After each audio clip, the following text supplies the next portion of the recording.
conversation. But so Yep, all good. you're in England, or are you in Scotland right now? I'm actually in the Netherlands. Oh my God. Yeah, I How's think a here kid from about. South Florida get to the Netherlands? No, A actually, woman? exactly. No, I was born in New York, grew up in Los Angeles, and then moved to Vegas just to get away from the craziness of LA. And Yeah. then that's where I met my wife, who is Dutch, and we Oh, lived no in way. Vegas Where in New for York about did a you grow year. up? The Bronx. Oh, no way, dude. Oh, so you Yeah. excited about last night? Are you still a Uh, Yankee fan? Do you still catch up? You know what? It's funny. I was never a big Yankee fan. I mean, I can remember going to the Mets games and stuff like, even though we were so close to Yankee Stadium. Hmm. Um, but man, I don't know. I was never, and even when I moved to LA, I was never a Dodgers fan either. Like, Yeah. it was not much for the local teams, I guess. Yeah. But wow, so you grew up in the Bronx, and then at Gro- what gro- point was it in when you were in the Bronx? Is that where you like went to high school, did all of that, or did you guys move out to No, California? yeah, I was still young. I think I was about 7 years old when we moved from New York to LA. So I No grew up way. pretty much in LA. Who moved to LA? Was it because like dad's work, mom's work, or Yeah, family or yeah, something? yeah. Dad met my mom when he was in the military in the Air Force, and my mom was from that area, from New York. Oh, And sweet. so when we were all born in New York, me and my brothers and sisters. Um, we just were there until, like I said, 69, I guess. And then we moved to LA because the work was drying up. My dad did electronics and stuff like that, and he moved to LA for an electronic firm, but also he was doing some stuff for NASA, I guess. Oh wow, okay. So That's the place why, to why? be. My wife's aunt works for. She worked on the James Webb Telescope. So like, yeah, Okay, she's wow. like yeah, like a serious thing. Her face was on a bus because she was like part of the No. program that worked on it. But no, it's crazy because you always think of LA Wow. and it's like, oh, you think of Hollywood and it's really like Hollywood's like this tiny thing, and then most Yeah, of LA, everybody else is like doing normal stuff. But did you exactly. have anybody out there that you knew that No, was already in the business? No. Okay. no. When I got into business, it wasn't until I was into high school, and I had no clue about the movie business and stuff like that. I was working odds and end jobs, and of course, I want to be a race car driver. I want to be an athlete. Had all sorts of weird ambitions. And when I was still in high school, I was racing go karts at the time, uh, Really? pretty much all over the place. And I was working at a go kart track as the shop foreman. And my best friend at the time, who was working there, grew up with a guy who was a stuntman. And we'd take the cars out in the middle of the night after we'd work like a Friday or Saturday night and clean everything up. And we'd close up. It's like 2 o'clock in the morning. And so like that. It's like, oh, let's go take the cars out. The sprinklers are going. We take the cars on the track and spin it out, have a good time. Probably get in trouble now for saying this. Yeah. But it was funny because then he's like, oh my God, you know who would love this is my buddy Mike Vendrell. He's a stuntman. I'm like, he's a what? And like immediately, it's like, God, I've always wanted to be a stuntman. I thought it was cool. Never had a clue. And so, of course, he invited Mike over and we raced around and did some fun stuff.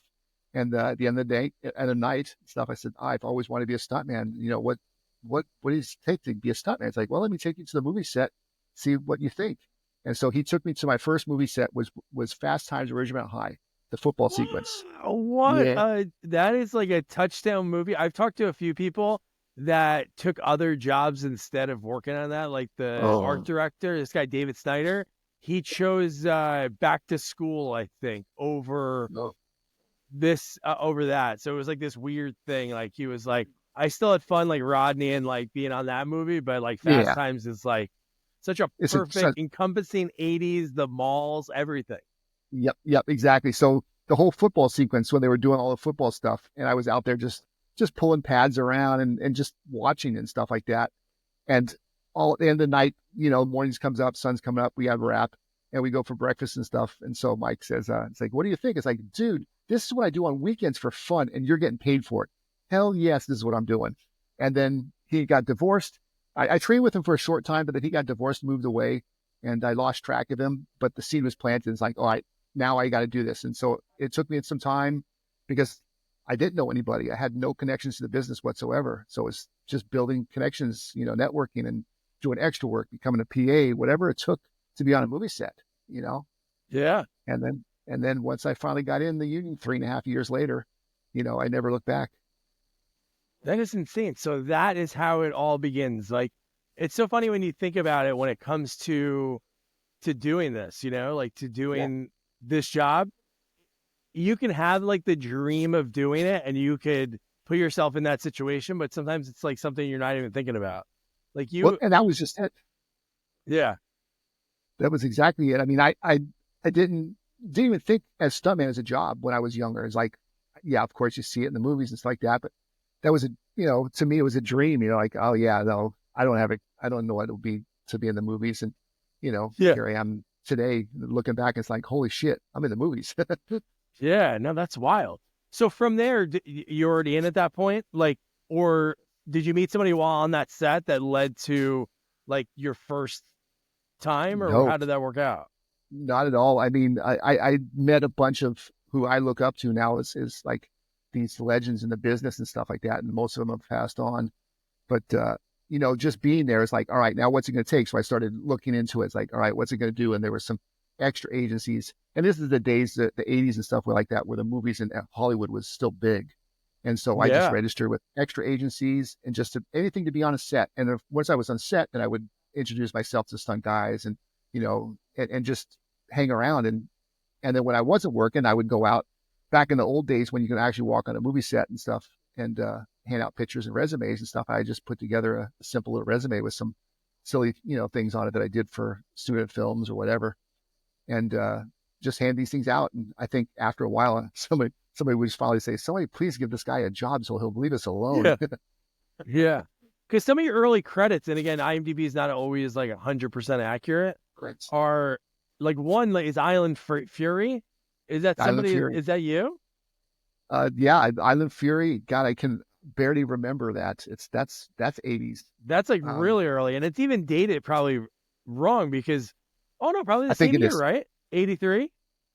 I think it was dated 84, and that was the year I actually Okay. got into business, but I didn't get my SAG card until 88 is when I got in the Okay. union. 84 is when I kind of started. So that was probably one of those little small films. Like I said, I barely remember it. I wanted to say it was the guy that I used to work with, Dave Dakota, over at Full Moon for many, many years. I Oh think wow, that's that's the name. might have, Yeah. yeah, might have been where I met him, something strange like that. Yeah, but So but yeah, it's cool that you were able to take like a passion you had as a kid and use it. 'Cause it seems even like yeah. early on, like in '88, you were a stunt driver on Sunny Spoon. You're able to do like Sunny actual Spoon. stunt driving, which is wild. Yeah. Well, and that was kind of my go-to because I've been racing go-karts and stuff since before I had a driver's license. I Oh, would just okay, go out yeah. racing go-karts and motorcycles and stuff like that. And I raced even before that. I was racing BMX. So racing was just in my blood, and I was a natural driver. I mean, when I finally got my driver's license at 16, um, I was when they actually used driver's training in school, which they don't do anymore. Because I already knew how to drive. The instructor just kind of the first day he realized that, and he would just put me in cars with people that couldn't drive and say, help them. So it was just my go-to. Driving was my go-to. And then even today, I mean, now I'm working on the Fast and Furious stuff as a stunt driver and some different stuff, Hitman's Bodyguard. You know, That's I awesome. get jobs because of my driving abilities. Because it looks cool when you have like the real stunts. Did you work on what was it, Fast 8, the one that shot in Iceland? No, I was supposed to, and I found out about it too late. I was doing something in America. I don't even remember what I was on. And then when I heard about it, I was already back here in the Netherlands. It's like, oh my God, they're shooting in Iceland. So I sent Spirit with my buddy who was doing second unit on it. I said, hey, I'm in the Netherlands and stuff like that. I'm really close to you guys. If you need something, and he wrote me back and he's like, dude, had I known you were there, you were on our last week. I'm like, oh shit. So Yeah. of course I stayed in touch and I worked on 9 and 10. So it was That's kind of awesome. cool. No, the only reason I mentioned it, we were in Iceland for our honeymoon Oh and wow. we were at a bar drinking and we were talking to one of the, I don't know if we knew before or probably not. I don't know why I would know like, hey, they're shooting the movie here. But one of the camera guys, this guy Tommy, Okay. I wouldn't even know his last name because he just called himself his nickname Tommy the Wave. But he was the guy that Okay. put all the cameras on the cars. Does that ring a Yep. bell? That guy's name? Yep. I don't because I don't know if he was on 9 or 10. I wasn't on 8, Yeah, so I I don't know if he didn't was get to either, meet but him. he was a really funky guy. Like he was ripped. Yeah. he was cool. And this was before I started interviewing people. And we were Right. just like, me and my wife were both like picking his brain for like an hour at this random bar in Iceland in Reykjavik. But wow, that's pretty cool. So what would you say? What was the point of your career? Because at this point, I'm sure you're still doing another job, like we're still racing and stuff. Or was this already at this point? You're like full time. I'm going to put my head 100% into stunt No, work. no. Even when I was first doing this thing, I was working for a big machine shop factory as a Class A mechanical inspector and making really good money. I mean, I kind of regretted it because at 18 years old, Yeah. I bought my dad out of his portion of the house because my mom and dad got split up. And Oh so my in god. order for him to get a loan, he had to get out from under the thief. So I just assumed his loan. Um, so I'm a homeowner at 18. I'm making great money. I had Jeez. my I had my dirt bike. I had my go-kart. I had, two cars. I was doing really well. And I did that for 5 years. I went 3 years and then switched to night shift when I was starting to get a little bit more work. And it was kind of affecting my jobs. I call in sick, because I'm on a movie set. Yeah. And so then I worked another 2 years on nights, and then about when I got my SAG card and was really starting to do a lot more. And then I had to quit, and then I had to go 100%, full on movies. And I can remember because when I did my taxes, I got audited because I went from like a 60. This is in the mid 80s and stuff. I'm making 60 grand a year as an inspector. And the next year, all of a sudden, I filed my taxes and I made 9 grand total the whole year. And they're sending the things, oh, you owe us $13,000 in taxes. I'm like, I didn't even make that. And I Yeah. started shaking my head going, man, did I make a mistake? And then, the next year was a little bit better. And then I got on Star Trek and then, then it just boomed. It took off. Is that what it is? Like, even I think for any work, whether it be an actor, obviously you could be in big time movies, but I think series, everybody that's like a dream because it's like constant. You know, you're going to Yes. be there for most of the time longer than a movie set. Yeah, Even exactly. even for like Star Trek, because you were on both of them, right? Deep I Space was Nine on, and Voyager. I was on Deep Space Next Generation. I started on Next Generation, the third season of Next Generation, and then worked through that. Did all of the Deep Space Nine and all of the Voyagers. Wow. I was just happened to be a perfect size to be an alien. I was not too big or Yeah. not too small, and that's what they wanted. They want these menacing looking people to be these aliens, and then I was comfortable in the makeup. So I was on it pretty. I was one of the what's considered one of the regulars as a stunt performers. That's So it awesome. was kind of cool. And did you want to act, or was it just like, hey, we need you to be in the scene? Like, when the first time you got a line was that like, whoa, this is like, I just wanted to jump off things or do a burnout. Yeah, exactly. And I never inspired to be an actor. That was never my goal. Yeah. And it's funny because I always tell people a story. I doubled Val Kilmer for many, many years.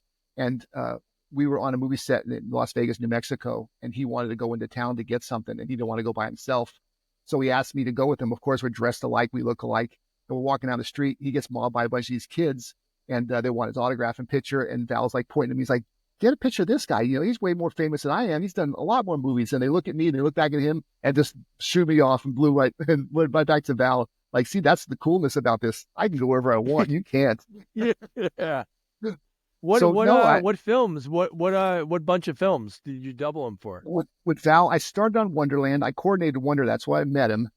And I wasn't going to double him on the show. I was just coordinating and stuff like that. And there was one day where he gets beat up playing John Holmes. He gets beat up by Eddie Nash. And so I was going to bring somebody in. And the wardrobe people that I'd worked with many times were telling me, it's like, you should just double him. You're his size. I'm like, no, I'm not. I don't look anything like Val. It's like, no, I'm telling you, Chuck, how many times have I dressed you? You're his size. I'm like, that's bullshit. I know some of the people who have doubled him in the past. So she comes out with a suit and says, put this on. And I put it on and it fit me like a glove and says, that's Val's. Like, okay, one day I'll double him. And even on the set, we chatted and stuff like that, but is more professional. It wasn't anything beyond that.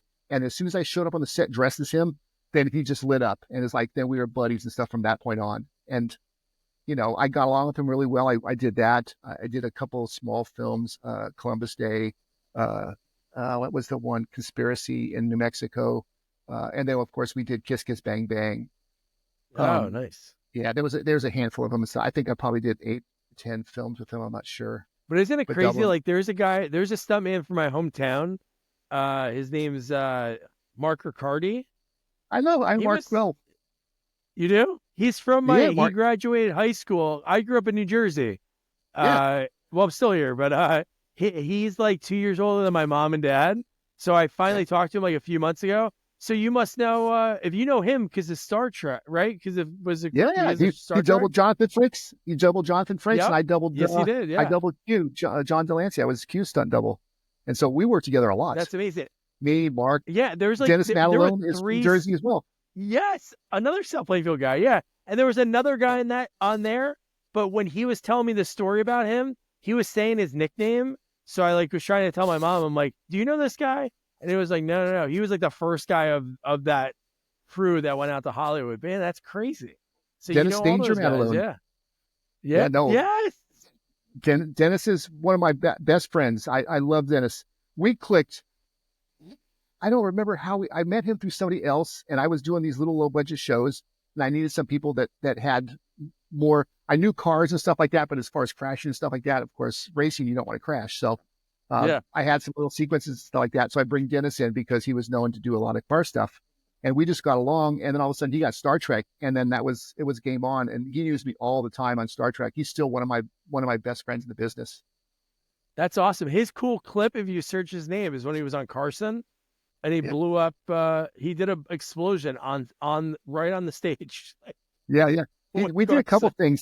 things. He also hung Carson and did a descender drop on the stage. Oh yeah, yeah, yeah, yep, yep, Yep, yep. yeah. And Wow. then we also went on the Arsenio Hall show, which I was there for, and he was juggling flaming things, which he can't juggle, and he lights himself on fire while he's juggling, and they loved it. It was really I fun. gotta look at that when I see that on here because I was gonna say like it's so funny. You said you were working at that machine shop like overnight and doing that job, and like it's like you're doing that at night and then during the day you're on Michael Jackson's Smooth Criminal. Yeah, Like, isn't I that worked for a week on Michael Jackson's thing, and that was just. I mean, there was a really small sequence of stunts and stuff like that, but they wanted people running around with guns, and so I had some training, so it was perfect for me. that's crazy to be like, hey, what'd you do yesterday? What'd you do on your day off? It's like, I was in the Michael Exactly. Jackson.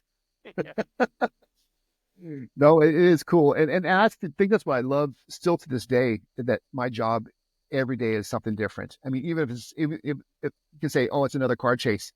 Every car chase has got its own little nicks, and it's never the same. Every fire gag is a little bit different. Every high fall is a little bit different. There's nothing standard about this job at all, and that's what I love. Nah. I love the Yeah. variety. Yeah, I talked to Ken Kiersinger.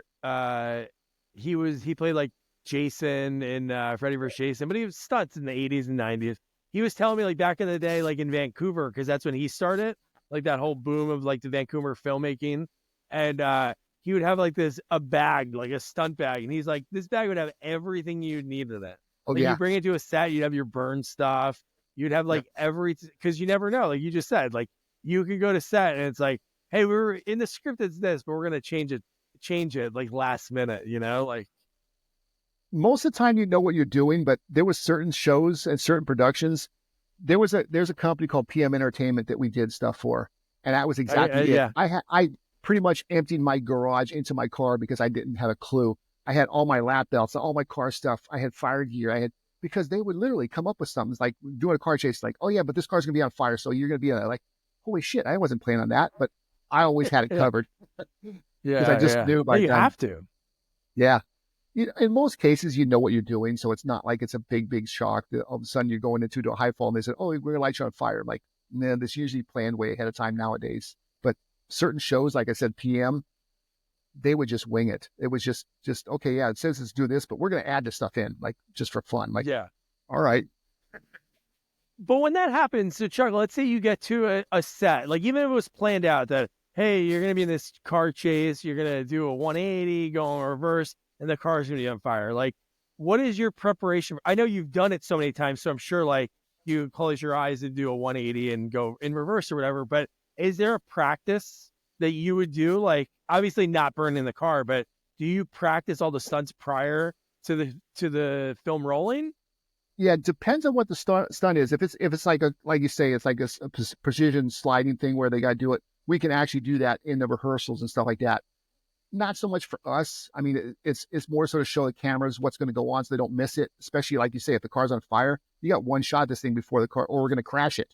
They want to see what's Yeah. going on, so we don't necessarily crash it, but we'll do all the drive up, lead up, and stop before, so they can see, so they know what to frame up. Yeah, no, I just think it's such a wild thing. Like just to do some of these, especially when things are breaking, because I'm sure that's what it is. It's like, okay, you're gonna jump from this spot to this spot. You're gonna go through a window, and it's like we're not gonna do a practice run with this window because we don't want to break even though it's probably costly dirt for a breakaway window or something. They're like, yeah, we don't want to waste the money on that. But it just seems. So what was the first time like? Because then, so I'm guessing like 90 ish is when you went full time doing this because you started getting I busy went, like 89, 90. yeah, I went full time. 88 was when I got in the Screen 88. Actors Guild, Okay, and that yeah, as soon as I got my SAG card, it's like, all right, now I got my card. This is what I've been building up for. So I quit my job, and like I said, I went to like $9,000 that year, and I thought I was going to just yeah, sink. And then 89 is when things started kicking up, and I was starting to do Star Trek a little bit. I got Darkman, I think, at 89, which was a huge step yeah. for me.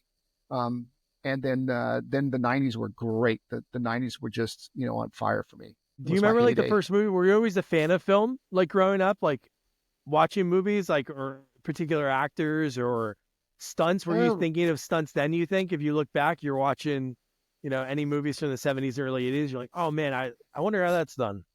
there was certain ones. I mean, I can remember watching Hooper, of course, was a huge Yeah, inspiration. But I think the first action film that really affected me was Billy Jack. I don't know if you remember Billy yeah, Jack way back in the yep, 70s, the early 70s. And I saw that in the movie theater, and I thought, this is so cool. But I still didn't associate that it was a cool film and I could be in that. The yeah, two never went together. It just wasn't meant to be at the time. And then later on, when I finally got the opportunity, it was like, I can actually do this. This is cool. And like I said, I was an athlete growing up, so the trans the transition for me was pretty simple because I just played every sport. I was in baseball, I was in football, I basketball. I can't think of a sport that I didn't compete in at some yeah. portion. I played hockey. I've just done so much different stuff, and so it just worked. And a lot of that came into play later on when I had to do it. When you finally get in the movies and you finally get a chance to, you know, sell yourself and show that you can do this stuff. There's no real formal training, even though I did go to a stunt school way back in the day. That still doesn't set you up for what real life in the movies are, what it's like. Yeah, and I think you said something that not a lot of kids do that nowadays. Like with No, sports, it's like, and I think that's what's leading to injuries because there's some parents that I don't know why they think like their 8, 9 year old is going to go pro. Like they think of that early and they're like, all right, we're going to do baseball all year round, but they don't think of like my buddy's like a trainer and he was telling me like how many different muscles you use in different sports, so it like builds you up. right, So right, like you said, like you were able to just be like, all right, I can do this because you have that core of all the different muscles you're working on. So you could jump into stunts and be like, oh, I can do all these different things because just from not even thinking about like the working out portion of it, you already have those right. muscles all built out from it.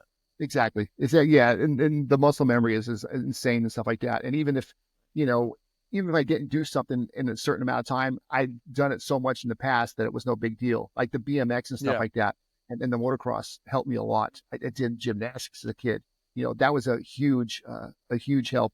And when I first started getting into stunts, I started learning judo, which surprisingly Nice. helped me with the falls, because that's the first thing you teach you is how to fall. Hmm. The whole slapping the mat and stuff like that, just to get the energy into off of one point and through your whole body. It's a little bit less in your body. That helped me a ton. So it just little things that you don't think of that contributed back to it. And they don't, like you say, they don't do that a lot these days. If you're Yeah. playing a sport, you're focused on one sport. And I wasn't. I literally, as soon as baseball season ended, I went to football season, or I went to basketball season. And even when I went to high school, I was a Pony League All-Star pitcher in baseball as a kid. And when I got to high school, it's like, you know what? I'm bored with baseball. I'm going to play water polo. And they're like, the baseball coach was so pissed off at me. He's like, what are you That's doing? great. You got potential for scholarships and this and that. Like, that doesn't interest me. I need a new challenge. So I was That's swimming, good. diving, and water polo. Yeah. And I played 4 years of that in high school, and I loved it. Isn't that great? My dad chose like girls and ride his GTO and like marijuana, but he was like he was a catcher, and when he was like 11 or 12, he was playing the like pony because he was like a little Right. bit bigger, even though he like was the same size after that. Like he never grew after that. He was like 5'10", like real young. But Right. yeah, it's so funny. Like the coach, come on, man, you got. My dad was a great bowler. Nah, I don't want to do that. It was like, Oh, that's come good. on, dude. Like, My yeah, my dad was a bowler too. My dad yeah, was the PBA. really? Oh, that's Yeah, he was awesome. professional. I got to bowl with him many years later because I did get into bowling partially because of him, but it was something when I moved to Lancaster in California. I just picked it up because it was something to do. And Yeah. I got to bowl with him in a pro-am. There was a pro-am in Vegas, and he got invited to the senior pro-am, and so I signed up for it, and I got to bowl with him. That's kind of fun. Oh, that's special. That's awesome. Yeah, yeah, That's really cool. It's always cool to see like the next generation of like see my dad like when I did a bowling league with him when I was like 19, 20. It was really cool to see him because he would like shoot hoops with me and my buddies and like do all these different things. But to see him in his element and like getting the three strikes as the anchor in the 10th frame and like calling it and the fist pumps and getting all jacked up. I'm like, that's so cool. I always my kids are 5 and 2 and I shoot hoops in the driveway. We run around and play soccer, but it's like I need to do that. Like when they get a little bit older, I'll join like an adult basketball league so they could see that yeah. their old man had something or still has something in the tank. Exactly. I think I missed out a little bit because I got two girls now, twin girls, and Okay. they're not into the sports at all. My one who's now Twins. going to twin girls, Uh, 19, and one of them was really heavy into horses. We had horses here for a while. Actually, we still have the horses, but she's going now to law school, so no more horses. But she was competing, and that was the one thing I didn't compete in. I rode, but I didn't compete in it. And she was wow. hardcore. I mean, she was like in 2019, I think she was regional champion in this area. So she Oh was my God. looking really forward to could have been a promising future that she just one day she's like, I'm going to focus on school. I'm going to go to school. I'm going to do this and no more horses and literally quit cold turkey. I'm like, holy crap. Yeah. So, but now she's kicking ass in school. So Yeah. Hey, whatever works. That's cool. So how long were they born and raised there or were they born in yep, the States?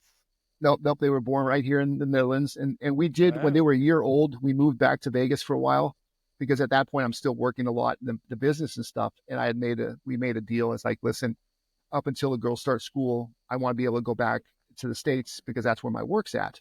And it worked for about 6 months and we were living in Vegas and stuff like that. And of course I'm on the road. I was working for Richard Petty at the driving experience Oh, part-time wow. and in between jobs.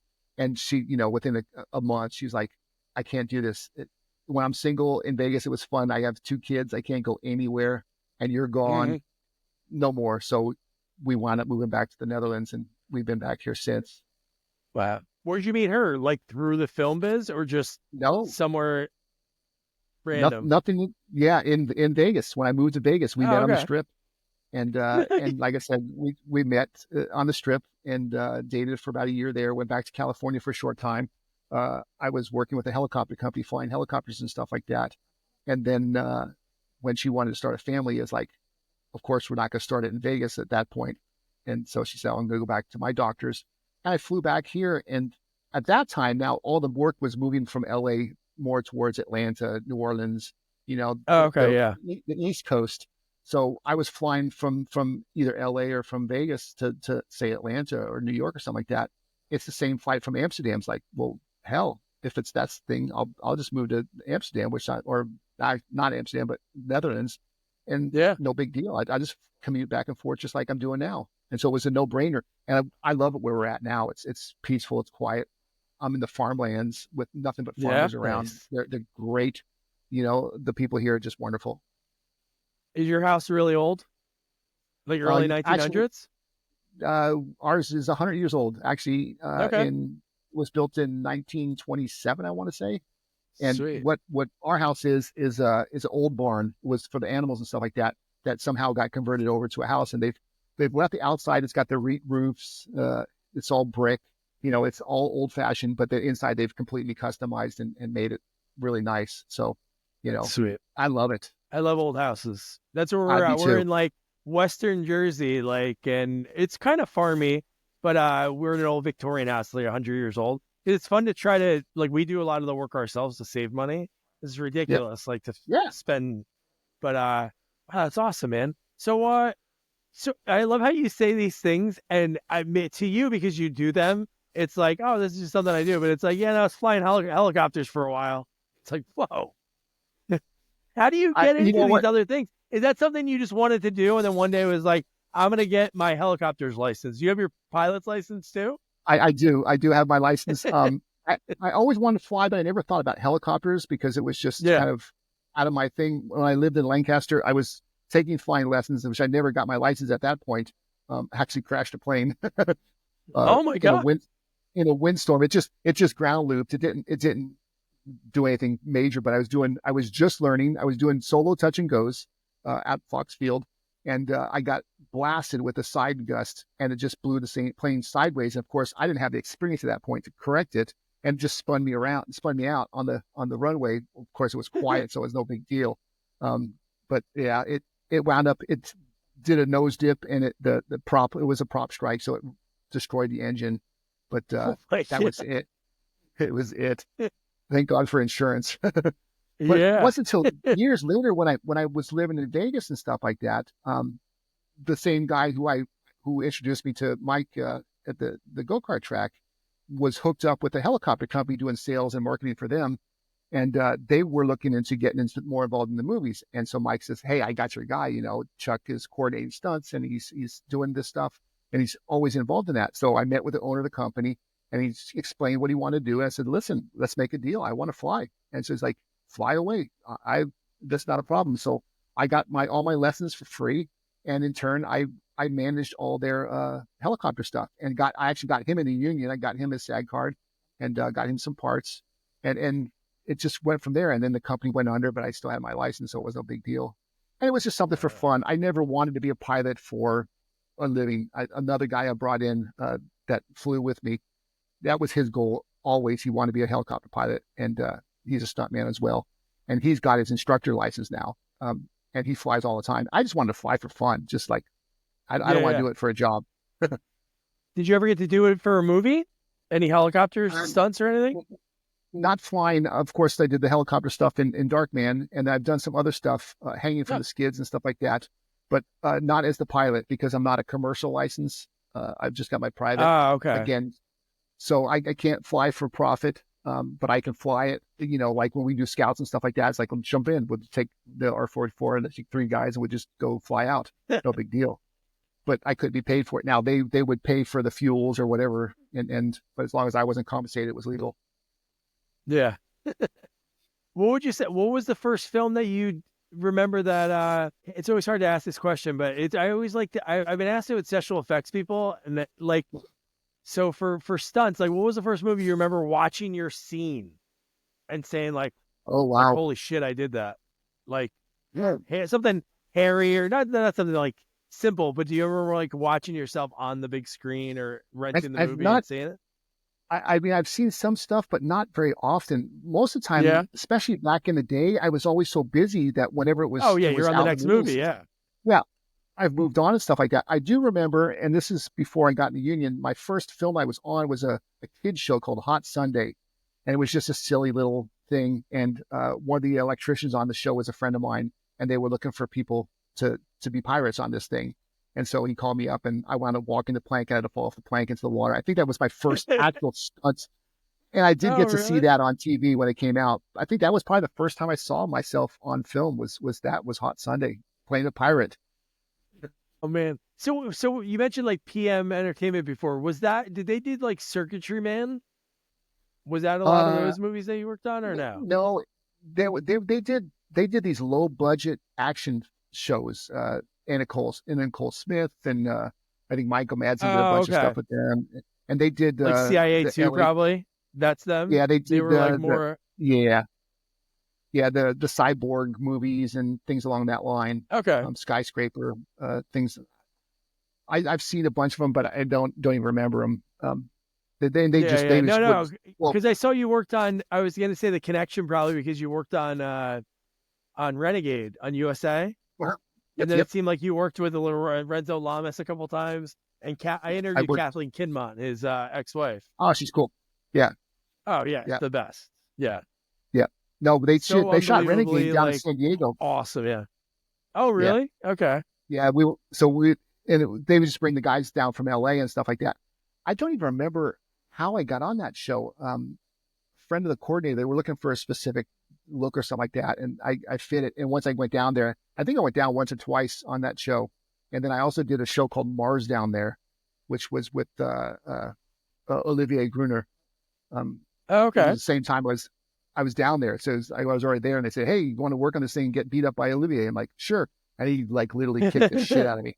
He kicked me Yeah. in the chest so hard it knocked the wind out of me, even with the chest pad on. Oh man.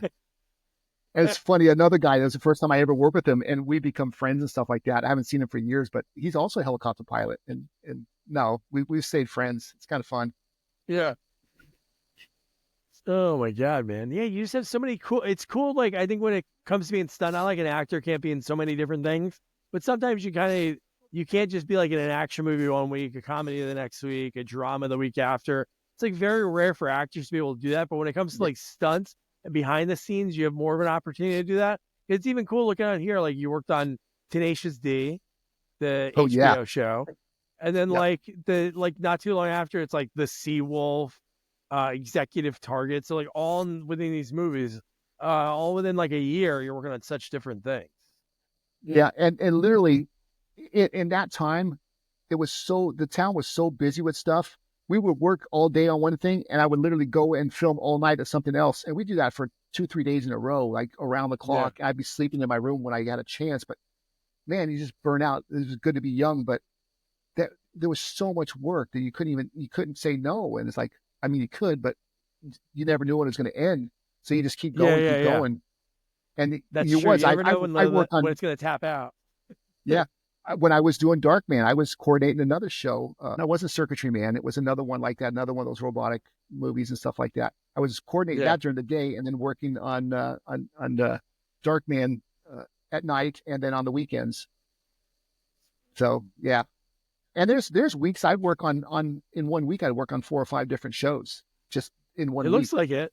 Like you were Yeah, busy. Like when it was you weren't nuts. joking when it was like, hey, I gotta take this leap, and I know that first year, like you get audited because I'm an accountant too, so like you get audited because it's the income's so low. But like then it was so busy in one movie because I talked to somebody on it, the director Sam Irving for Oblivion 2. Oh yeah, Like that's a yeah. cool movie because Sam's kind of silly. So he wanted to cast people he loved. So that's why he got Mhm. like Catwoman and he gets like George Takei and he gets all these different people in the movie. So what kind of stunts it says technical advisor stunts for that one? Yeah, God, I can't kind of remember back to that one because I can remember doing it, but I can't remember. I think it was more the technical end of it, more with some of the weapons and stuff like that. They just needed somebody that understood it, you know, That was more a than cool just ranch. a prop. That's still there. That set is I still believe so. there. I believe so. Yeah, the Sable Yeah. Ranch, isn't it? Yes, Sam went to visit it when he went out to when they where was it? It's in Romania, right? Oh, it was in the Hollywood Hills. I thought Oh, that's okay. No. Oh no, yeah, you're right. You're right. Yeah, yeah, it's in Hollywood Hills. they No, the did other go one is in Romania. yeah, they did go there for some of the other stuff. I did work in Romania on a thing called Windfall with Casper Van Diem, and we were there Oh, like okay. 7 weeks. That was another.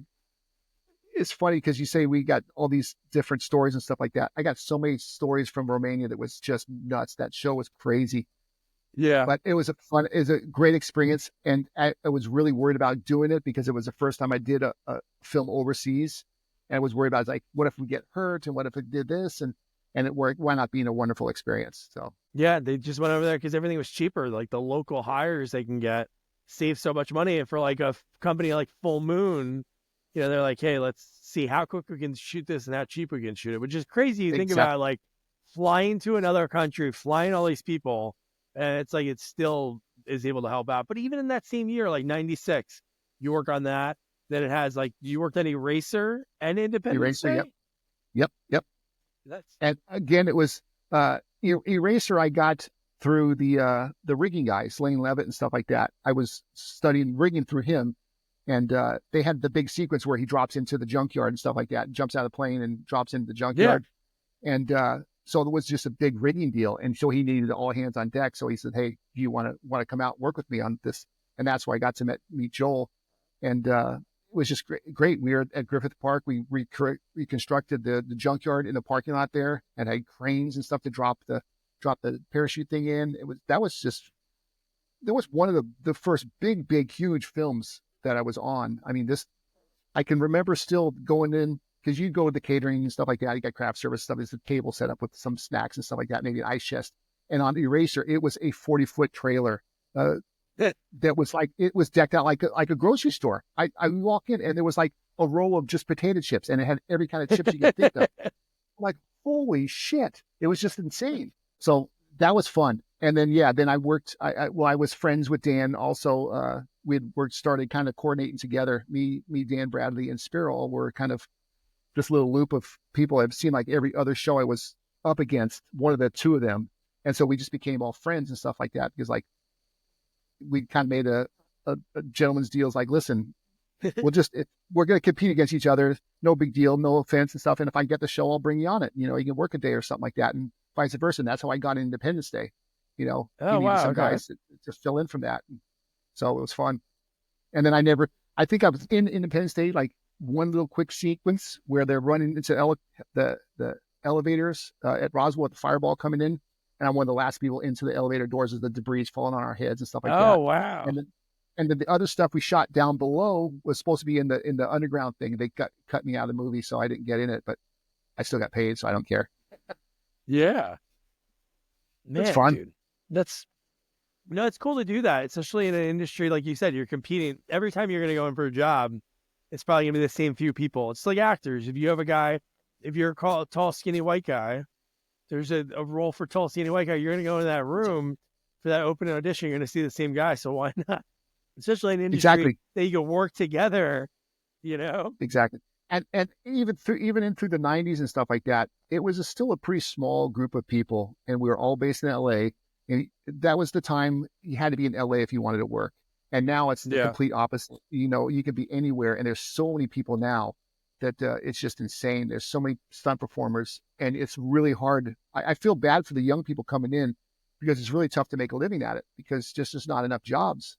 You know, Atlanta's red hot. There's a lot of people working a lot in Atlanta, but even then, the business has gotten so big that it's just hard. Yeah. No, you're right. So in like one sense, it's like people get an opportunity in other places, but in the same sense, it's like not that old. Like you said, there was like so much work at one point in LA, because it felt like you had to be in LA. Like if it wasn't in LA, it didn't work. It's like the old 70s and 80s actors, or the story about Harrison Ford, like when he was leaving Chicago or something. He was like, all right, it's either I go to New York or I go to LA. And he like flipped a coin. He went to LA to become an actor right away. But back in the day, it was everybody else went to New York. You funneled there. You did your Broadway, off Broadway, and then your hope for a scene. And then you moved out to LA. Now it's like, Exactly. I don't know if it's even, people obviously go to Broadway still, but I don't know if it's got to be so different. It's going to be hard to be like, where's that opening?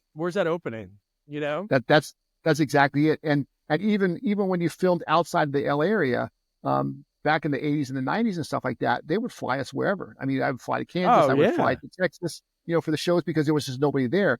Now, if film goes to say Texas and stuff like that, there's a whole group of people in Texas. So the chances of Oh, traveling yeah. somebody is slim to none. You know, they're going to, the Fast and Furious stuff that I got a 9 and 10 pretty easily, because I'm already in Europe, and we shot in Georgia, the Republic of Georgia, for 9, and then in Italy for 10. I'm already halfway there, you know. From some of these guys, they did bring in their doubles and stuff like that, but then they had to bring in a certain amount, and then they needed, you know, people that they didn't have to travel as far. They still had to travel us, so it didn't really matter. But you know, they weren't flying us from, say, L.A. to Italy. You know, them flying me from Amsterdam to Italy. So for them, it was a lot easier, and then the rates were all the same, so it didn't really matter. But you know, for some reason, they just look at that like, oh, we we saved $1,000 on the travel. I'm like, cool. Yeah, right. I I know. don't care. I'm here. I'm happy to be here. Yeah. And that's what they do for the local. I don't know if other countries with the tax credits are the same way. I'm sure it is, but like in the States, it's like, all right, you can bring X amount of people from wherever, but you have to hire X amount of locals. So that's why like a lot of when I talk to casting directors, a lot of the background, well, obviously background is you're gonna fly a background extra, but like even like the secondary cast has to be like local just to hit that percentage that they have to hit in order to get that tax credit. Is it like Yeah. that overseas? Yes. Most states, the ones that have like I'm actually getting ready to put together a film in Ireland and stuff like that. It's the same thing. You got to Oh, hire a nice. certain percentage from Ireland and stuff like that. Now I can bring in people, and you know it becomes a budgetary thing too. It's like, all right, I can bring in people, but I also have to be able to pay them accordingly. And if Yeah. I bring in somebody from outside, that takes away probably two other jobs from local guys because I don't have to put them in a hotel. I don't have to pay them per diem. I don't have to fly them back and forth. So the cost of that, they all added that in. So, the productions are getting tighter and tighter. And like you said, the incentives and stuff, it requires you to hire a certain percentage locally. So you got to meet that. And, you know, they'll look at all departments and make you do the same. When I did, even in the States and stuff like that, when I did the Hill House and Dr. Sleep, they wouldn't let me fly Yeah. anybody in. They would, no, it's like, you got too much to choose from here in Atlanta. And like, yeah, but I need a double for this guy. He's a perfect double. It's like, yeah, well, you can find somebody here. Like, come on. But and it Yeah. works out. And fortunately, Atlanta is gotten so big, and a lot of the people from LA have moved to Atlanta. So I already knew half the people there. So it Yeah. worked out. And if I didn't know somebody, like on Dr. Sleep, I had to hire for both my main doubles and stuff like that was people I've never worked with before.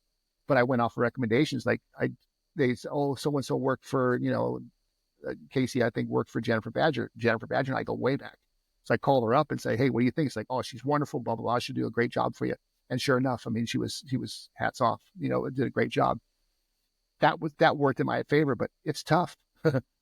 Oh yeah. No, it's funny. Like now, like from doing this job, I'm sure if you go back and watch '80s movies, I'm sure people aren't as bad. Maybe like in situations like you mentioned that somebody's like, all right, we just need whoever. But like if you watch the old '80s movies, sometimes people have like different hair in like Now the in the stunt double scene. It's like so ridiculous. Like in Friday the 13th, like the one girl in the part 4 when she gets thrown out of the window. It's like a man with hairy legs. Like they couldn't even have the stunt guy like shave his legs. But it's gotta Sorry. be it's something that you probably catch. But I was just looking at like your recent stuff, and it seems what's really cool, and it answered my question I was gonna ask is, are you doing stuff in the Netherlands? And I see it on your Yeah, IMDb. So that's yeah. cool I'm that you're I'm able to still like working. work locally. Yeah. I have a production company here, so I can work through my production company, which is great. There's not as much action here as there is what I'm used to, but Mm-hmm. there's still stuff here. And because I have the experience I do, it helps a lot because it makes the production companies here much more at ease. They bring in and they make a big deal. It's like, oh my God, he was in this and this and this. I'm like, guys, Yeah. it's just a job. I'm here to do a job. But for them, it's impressive. I'm like, okay, cool. I mean, they got me here. I'm happy to do that. Now let's focus on the task at hand. Yeah. And it always turns out great. But yeah, it's fun.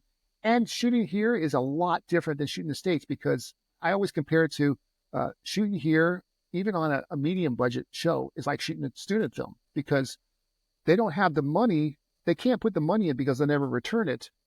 Uh, Mm-hmm. you know, Even if it goes to box office, okay, you shoot a Dutch film in Dutch, you got, if you get 100% share, it's 16 million people. That's like LA, Mm-hmm. like half of LA.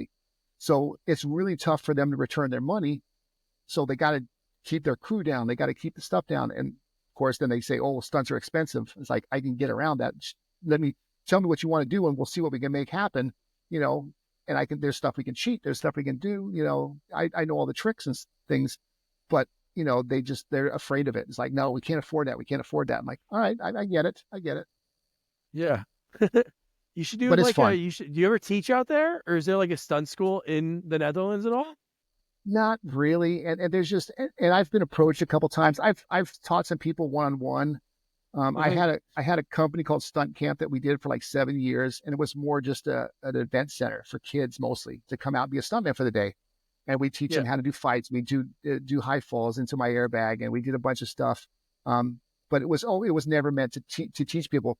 I just don't want to do that in an environment where there's just not enough work to That's sustain true. that. Yeah. You know, Because you're setting it's them tough. up for a job that, yeah, yeah. Yeah, just for me to get a paycheck, it's I got some morals and stuff. Like I can't do that. You know, like and Yeah. somebody comes up and is like, listen, come on over. We'll do some stuff. We'll work on something. I'll show you how to throw a punch or whatever like that. But and I'll charge people for that because I don't feel it's fair. It's like, okay, now Yeah, I'm you're going to giving build you back. up.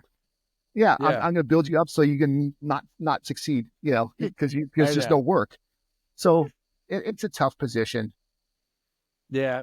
How many? There's not that many of those in the States, right? In the 80s, when you were starting, there was there was only a few of those type of schools. I Yeah, feel like there was one in Vancouver, maybe one in LA, but it wasn't there was anything. It was almost like film school. There was only a yeah, exactly. few, but now there's like, I don't even know if there's some in like, Pig's Knuckle, Arkansas. I don't know if there's a stunt school there, but it's crazy how like film school is like that now. You can go to film Yeah, school in a anywhere. lot of states, but I don't know about stunt schools. I don't know if that's something that you could just be like, hey, you know what? I want to check this Yes. out. I live in PA.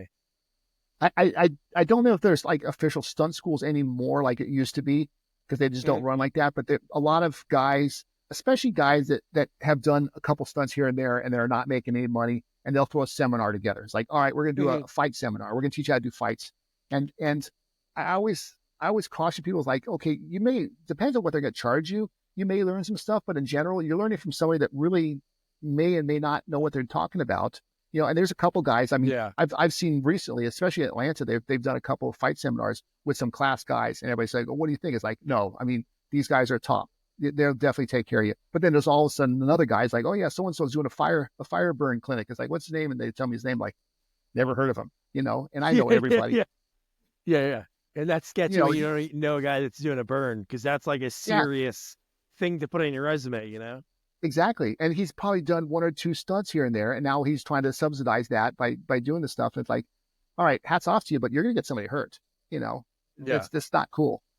And that's the part of it I can't do. I can't get involved in that end of it. I just, like I said, I got a certain morals and stuff like that. I don't feel comfortable taking people's money, you know, for something like that.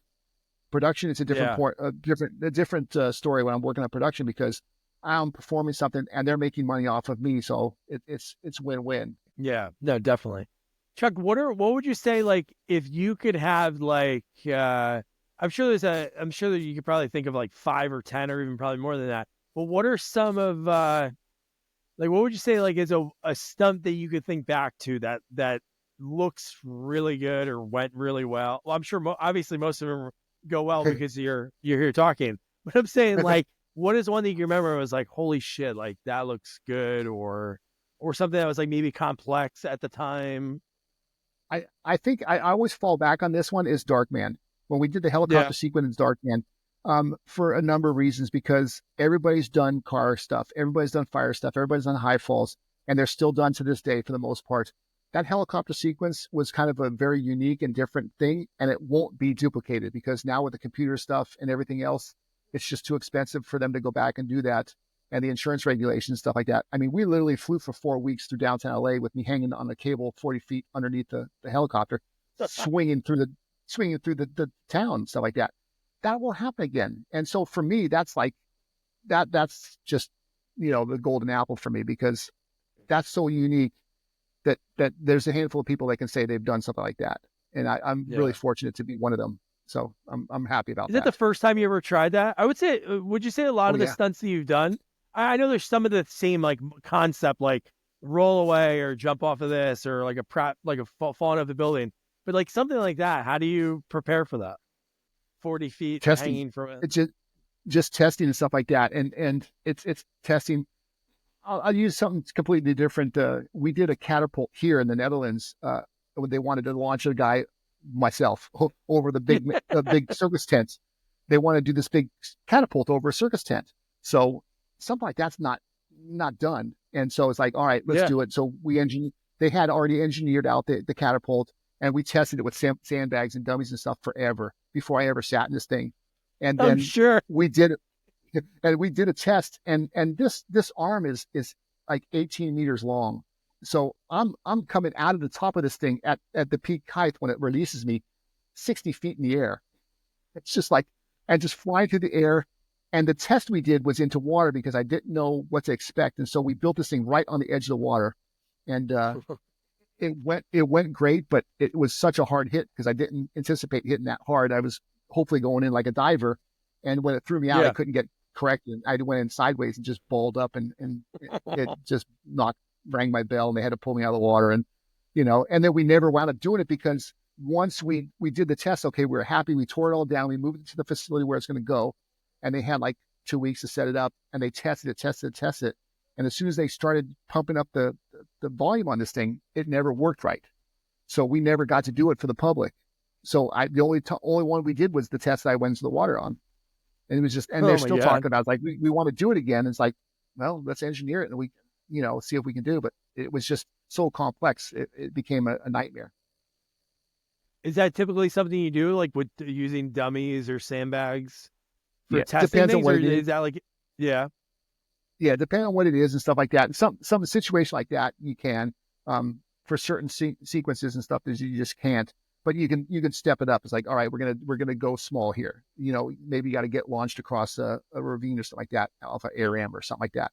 And so we'll start small and we'll build it up and we'll build it up, and until we get to a certain point, and then it's like, all right, let's just go. We got as close as we can without physically doing it all the way. So now let's go. But there's a lot of rehearsal, a lot of preparation that goes into it, a lot of engineering sometimes on how the machinery is going to work in certain situations and stuff like that. So it's always different. You don't have a definite yes or no on something because every yeah, even a car sequence is so different. It's like, okay, it's another car chase. Like, it's not just another car chase because it's different streets, it's different things, it's different amount of cars, it's different people, whatever it might be. The situation's always different. So you have to approach it differently. You can't just go in, it's like, oh, it's another car chase, because that's not the case. It's not just another car chase. yeah. There's just so much involved and so many, like when you have the car chases in movies that are like, when you have the other cars that are involved, it's not like just you chasing someone else.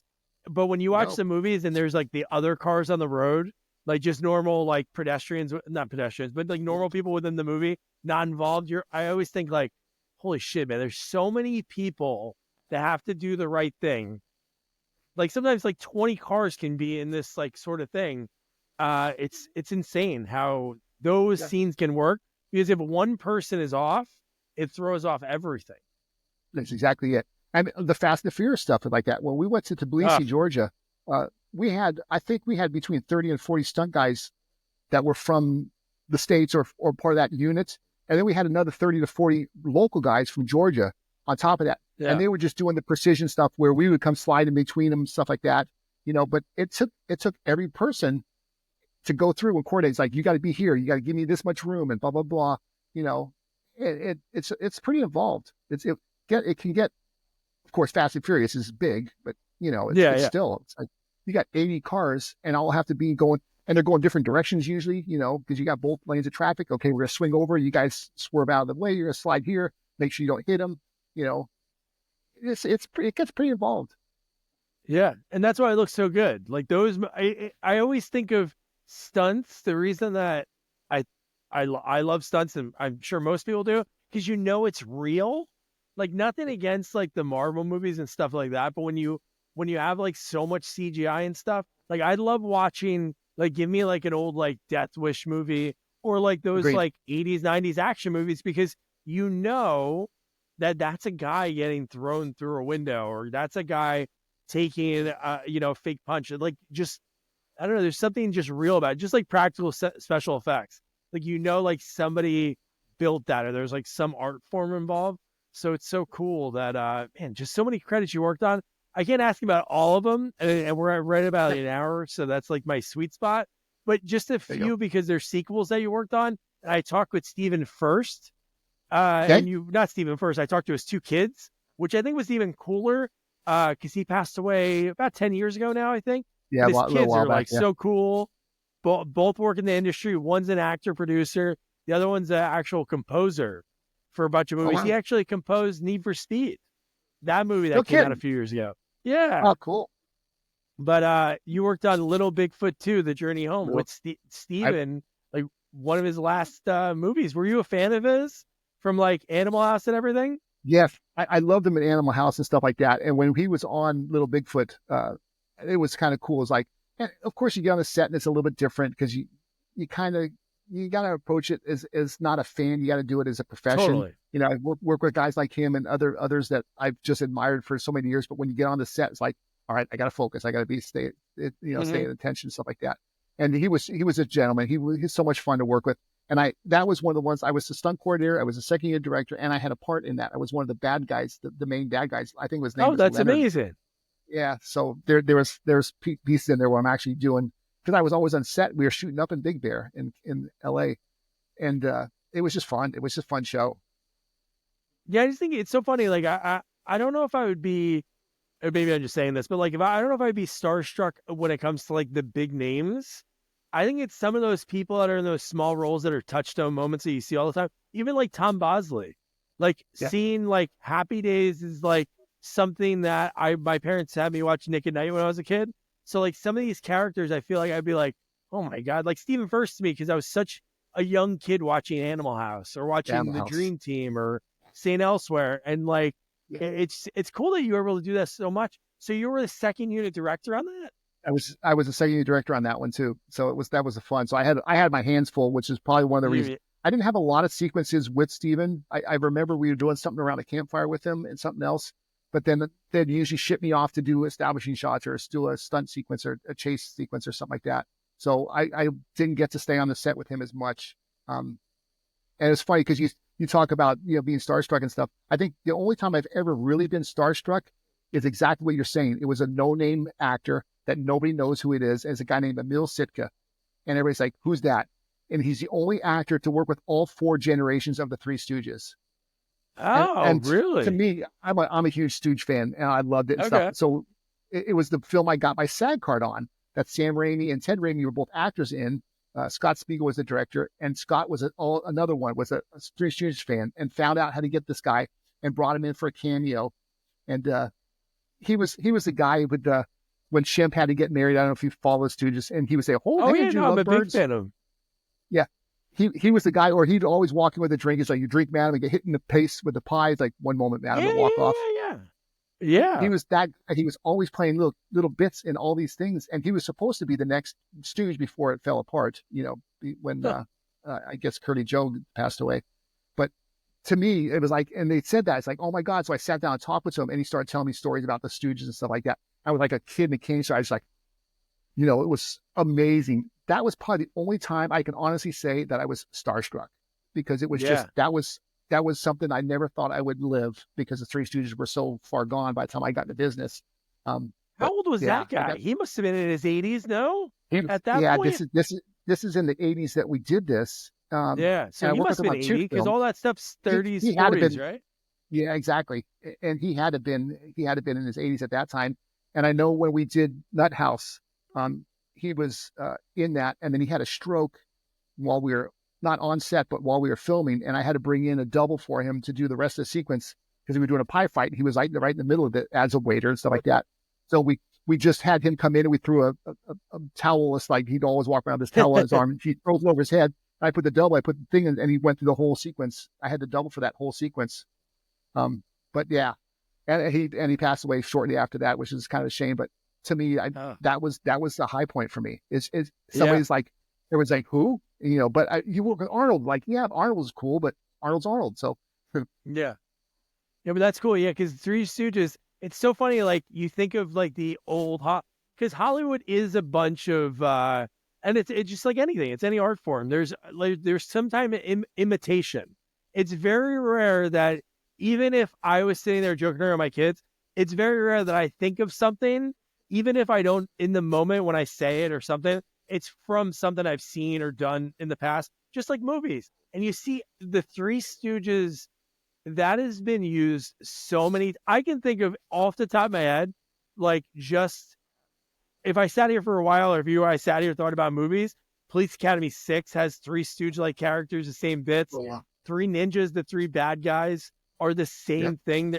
But that stereotype, there's always the mean guy, There's always the silly aloof one, and there's the one that Yep. kind of is kind of like serious, and it's always like that element just because of them has been like Yeah. put into the lore of film, and people write it maybe not even thinking this is where it dates back to, but that's what it is.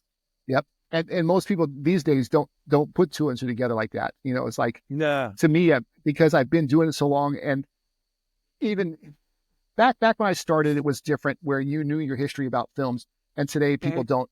Unless went to film school and you're a director or producer, stuff like that, they don't really know a lot of the history of it. Your performers and everything else, the regular people, even the stunt performers and stuff like that. I mentioned a name, like a Dar Robinson or something like that, and they're like, "Who?" I'm like, "Are you kidding? You don't know who that is? Hal Needham? You don't know who Hal Needham is?" Like, "No, who is that?" Like, "Yeah, Yeah. Smokey the Bandit. Hooper. He was the director of it. He was a stuntman. You know, and they just don't know." And like, my God, I can go back to the olden days and stuff like that with the Chuck Robertson and stuff like that, with these guys that nobody has a clue about. And it's like they were the pioneers of this. I know my history, so Yeah. it's important to me. It's not to anybody else. No, it's cool that connection to old Hollywood, like you have in that moment. Like I talked to oh man, you know the Runaways, the group, the Runaways. Yeah, yeah, yeah, yeah. So I talked to I should know her name off the top of my head, but Sandra Curry, Okay, Cherie's yep. sister. She's an actress. She was in a ton of stuff in the 60s and 70s. She was like the only woman. It was weird because they had all the vigilante movies in the 70s. She Right. was like her own genre. She was in the slice and dice and revenge movies. Either she got like accosted by men and then she would kill them like in the second half of the movie. But she was cool to talk to. Her first movie was with John Wayne. So like No. it's crazy to think about because she's like probably in her mid 70s, but it's so weird to think about that connection to him because it was one of his last movies that she worked with him on. But it's like, to me, you think like that's so long ago, which in reality it really is like 50, 60 years ago. But like that Yeah. is like a different era of movies. Like it's Completely crazy. different. Yeah. I just the span of my career is like, I'm almost 40 years in the business and stuff like that, Yeah. and I've seen it go from 8 millimeter and 16 millimeter to 35 millimeter to IMAX to now video, Mm-hmm. and now it's all computerized and stuff like that. It's just, I can remember we'd have to do stunts and put a camera in the crash housing, the little IMO cameras, and put it in the crash housing to do the car sequence because the camera might get hit. Now they just put a little Yeah. lipstick camera out there. It's like, yeah, it'll go over it, no big deal. I'm like, man, that wasn't the It old is days. Or crazy. you had to roll the camera, like you call action, then they roll the camera because it's only got a short end of film. So you only got like 30 seconds of film in it. Yeah. Yeah. Now they just roll. It's like, oh, we're going to talk for 5 minutes before we actually do something. The camera's rolling. It's like, it's okay. It's on a chip. I know it is crazy. Like, yeah, that's why like so many movies like of the cannons or the full moon, I'm sure felt Yep. like one with the same logic. Like we can only afford like you have to keep this movie under 90 minutes Yep. because Yep. then Oh, after that the film that's a whole nother roll of film that you have to buy. So it is even, it even is doing, funny to think about that. even doing multiple takes and stuff like that. Now they just do take Oh after yeah. take after take. It's like, before it's like, you got to pay for the processing of that film. Now it's like, it's all Hmm. digital. Like, no big deal. It's like, if you got 6 takes, the producers go like, how am I going to process 6 takes? Which ones do we really need? Take 1, 3, and Yeah. 6. That's it. We're only Yeah. processing 3. Like, oh my God. Yeah. Now they can. I talked to a director who does a lot of the Hallmark movies. Like I talked to him last week. He was telling me now there is a like kind of like a filter that you can use in the computer because he started doing like 16 millimeter and all that that can make it give it that old film look because Yeah, that's what's cool about like yeah. I think it's called film look. Exactly. Oh, is that what it's called? Oh, okay. I believe so. It's actually that you said it's a filter that you can just put right on the digital image, and it gives it that little bit of graininess of the reality of what film was like. And Yeah, most because I people love don't. that. Even watching a VHS tape, you get Oh, this weird look. Like I just went to a drive-in and I saw like the original, like was it 16 millimeter or of like Friday the 13th, like those or oh yeah, 35 probably. It was like right. all the old ones, and it was cool seeing the graininess and Yep, like yep. seeing like hearing the sound and everything. It's like such a cool experience of that's cool. Like you said, like the span of your career, you had that opportunity to talk to because it's cool because you'll talk to somebody that maybe it's more rare than it is. Like you said, people caring about the history of film. Like if you sit down with somebody that you find out likes Three Stooges, like a kid, and telling them that story, like pretty cool that you were able to have that Oh yeah, experience with him. yeah. And the same thing, because I never thought I would run into that, and since I've actually got to work with a handful of people that were involved with the Three Stooges, That's cool. including Mo Howard's stunt double, who Wally Rose, I got to work with him. He actually, that film that we did the Nut House on, I met him through that because he was a friend of Dennis Madalone's, and Oh, okay. he comes up to me and stuff and says, "Well, why didn't you use me on that? You know, I'm come from the Three Stooges." Like, I didn't know that. He's like, "Yeah, it was Mo's stunt double." Like, say what? I had no idea. Yeah. And of course, then I had to use them. Like, I got to put you in here, Wally, somewhere. I got to find a Yeah. spot for you. But yeah, I gotta get in yeah, touch with Dennis. I gotta get Dennis on here. Maybe I'll message him Dennis on Babino's Facebook. Yeah. definitely. I'm actually going to Vegas in 2 weeks, and I'm going to rent a car and drive down there. I want to see Dennis and a couple of the guys down there that I haven't Cool. seen in a long time. I stay in touch with Dennis. I was in his wedding. He's just a wonderful guy. Dennis is just, I said, he's one of those people that even outside the business, he would have been my friend. He's a Yeah. great guy. No, he's cool. His kids are really cool. His daughter was like a couple years older than me. Some is, I think, a year younger. So yeah, no, that's cool, man. Yeah, mention. I'll send you my full last name because I never put it in the signature because people can Yeah. never say it.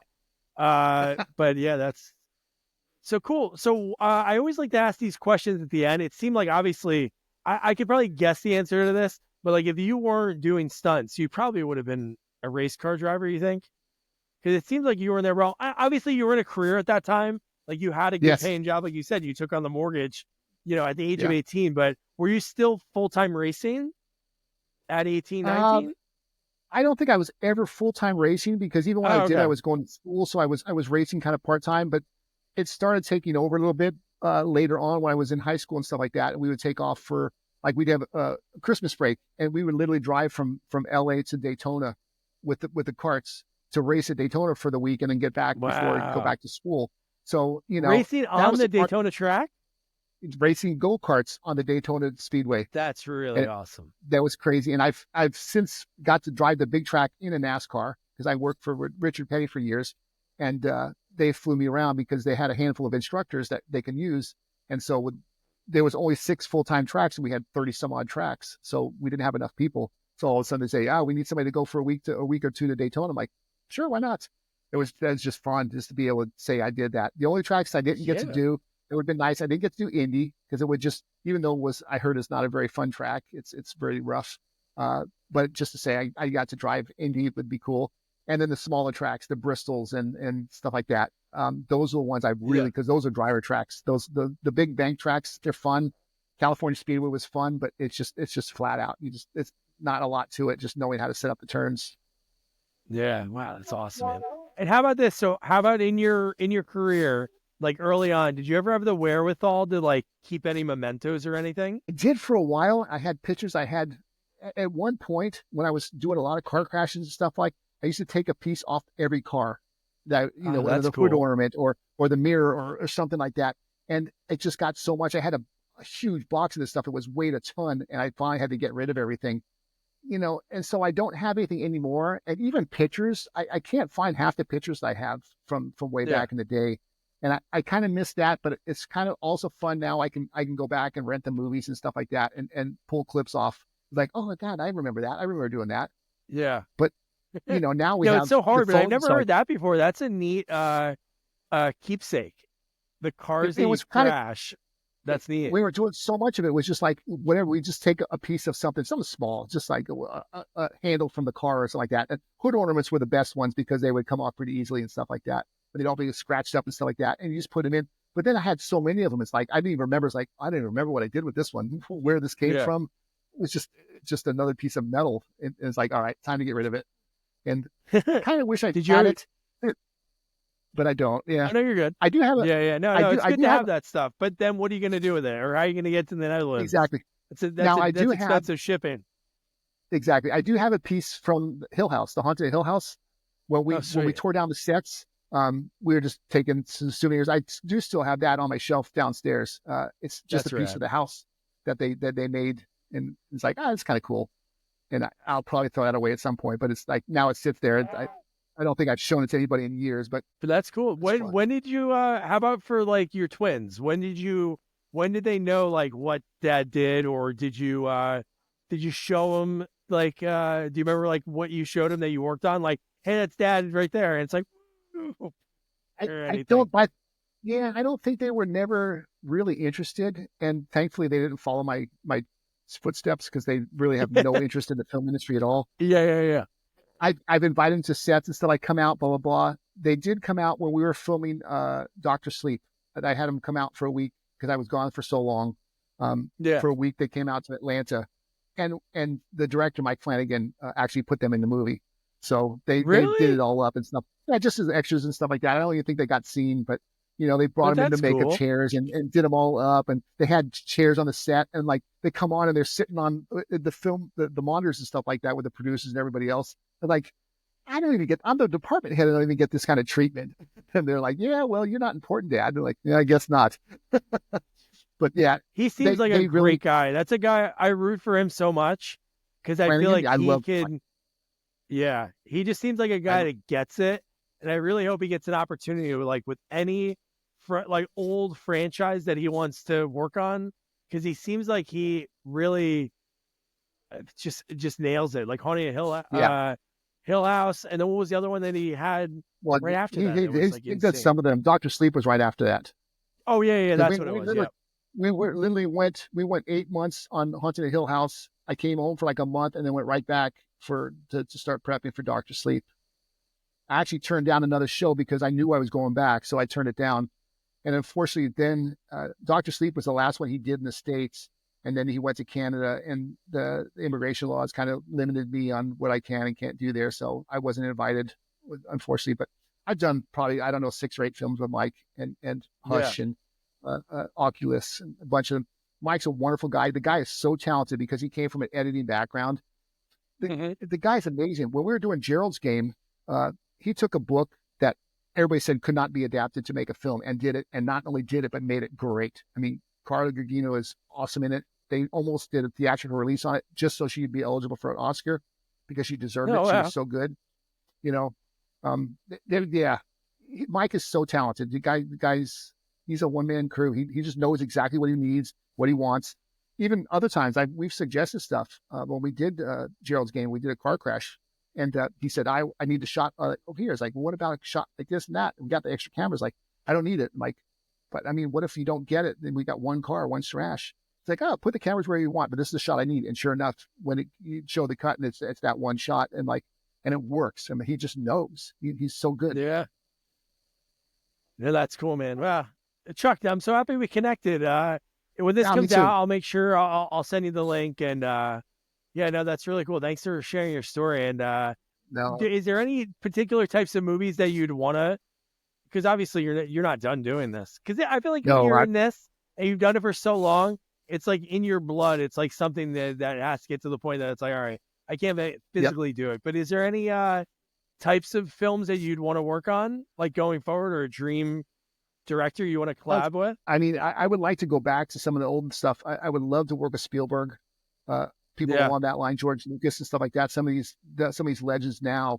Um, some of them, I got to work with Walter Hill. I got to work with Wes Craven. I got to work No, with a that's handful of these people. So I haven't worked with Seagal or these guys. I would love to do that just because of who they are. I mean, just yeah, to go back, a Ron Howard, even, because like I said, who they are. I didn't yeah, care what I do. It's just be fun to be associated with them. Just being on set, you learn so much from these guys. The Quentin Tarantino's yeah, and stuff like that. You learn so much from them because they're so into their own little world. When I work with Flanagan, I mean, just like it was a blessing because I learned so much from him just watching the way he did stuff. yeah. Seagal, So I, his what Seagal did in his first like 5, 6 movies, it can never be replicated because those movies were just so big and there was a perfect yeah, formula to them. And I've talked to a few people that worked with him. He was not like the nicest guy, not the easiest to work yeah, with, but I understand in a way why. Like, there's sometimes that people get to that point, and it's obviously you have to blame them a little bit, but in a sense, like he just crushed it. Like he did that demonstration at Paramount or Universal, and the Above the Law worked, and then every other movie worked until they probably I don't even know what movie it was. Maybe like On Deadly Ground was like the last theatrical. I know like Exit Wounds was the first the official last theatrical release. And then a lot of his stuff was going right to DVD. But still, I agree with you. He's like one of those guys that there's something about him. Those movies are just so special, just because they have this weird formula to him. Like a guy approaches him with like a pool stick, and there's like three guys. He has a gun, and he's like, "I'm gonna make this fair," and he puts the gun down in Exit Wounds. Then he just like beats the shit out of it, and you're like, "This is not realistic at all." No, like you not. would never do that, but he could do it. It's fun. It's fun to be able to so take much fun, something that is ludicrous, but make it believable and make it work. That's what's fun about it. He escapes a hospital in a bed using a broomstick, and Kelly LeBrock pushing him away from bad guys. Like that is like you don't beat that. Yeah, that's fun stuff. Yeah. It's fun. It's awesome fun to look outside the box. Oh hell yeah, dude! Yeah, those movies. Because a lot of times when I want to watch a movie, I kind of want to escape. Like I don't want it to be too much of a real thing. Like I want to watch a movie. Like all right, I know this guy can't do a backflip off of this, but why not? I think that's what's missing from films these days. Is it used to be about the entertainment, and now it's about the agenda. It's about I got a certain message I want to project. I got this. And it's like bullshit. Let's get back to the olden days. Let's just entertain. Enough with the crap. Let's just be fun. Let's stop taking things too serious and just have a good time. Yeah, give me a guy that's putting like my favorite genre of movies. It's not even a real genre, I don't think, but it's like the action movie, like the accidental superhero. Like when you have somebody put into a situation that they obviously can fight in the movie, like the character, but like you wouldn't expect them to take on all these bad guys. Like, just give me that. Even John McClane, even though he's a cop, you would not think of a normal cop to have the skills to take out that many people. You'd almost think it would have to be like an Arnold in Commando, like a John Matrix type character that has that experience. But no. But they made it believable though. They made it believable. Yeah. That's what made it fun. That's what makes it fun, and it's just it. It's like we know it's bullshit, but let's be able to laugh and enjoy it. That's what I want. Oh yeah, dude. I want a guy that does a one-liner just before they drop somebody. Like they waste that time. Like why does the bad guy ever tell their plan to the good guy, even though they're tied up about to kill him? It's like a trope that I don't know if it started in the old Bond movies, but I love those things that when people write a movie, they have to put that in, even though that's like so far from like why would they do that? Like they made fun of it in Austin Powers. Like why would you tell me your evil plan, Dr. Evil? Like it's like all right, because that's what they always did. Exactly. Well, on Last Action Hero, Arnold Schwarzenegger does it mocks all that stuff, and it's so great. I love that because of it. Yeah. Can I talk to the drug dealer of the house? And it's that guy that plays another guy that plays a great bad guy, and he's not like in a ton of big American like films, but man, he is good. I saw him a few years ago in something. Good. He was so good. Yeah. The smiley face, that's eyeball. Eyeball, yep. No, it's so Chuck, much good thanks, stuff. Man. Thanks for having me. Have a good rest of your day. Appreciate it. All right. Thanks, man. Thanks, buddy.